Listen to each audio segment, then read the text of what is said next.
নানা ধরনের বিপদ আপদ দিয়ে আল্লাহ তাআলা আমাদেরকে পরীক্ষা করবেন। তবে ইন্টারেস্টিংলি মজার বিষয় হচ্ছে পরীক্ষাটা এক একজনের এক এক রকম। পুরো পৃথিবীটা একটা পরীক্ষা ক্ষেত্র, কিন্তু কারো প্রশ্নপত্রের সাথে কারো প্রশ্নপত্রের কোনো মিল নাই। সুবহানাল্লাহ।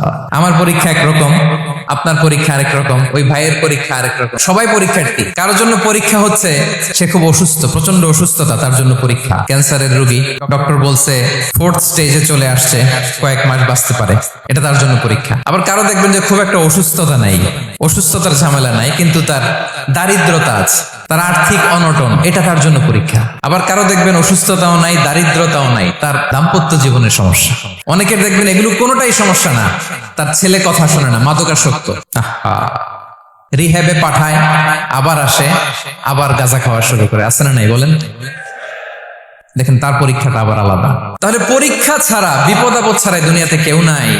পরীক্ষা দিয়ে দিয়েই নিজেকে প্রমাণ করতে হবে। আর এক একজনের পরীক্ষাটা এক এক রকম, কারো পরীক্ষার সাথে কারো পরীক্ষার কোনো মিল থাকবে না।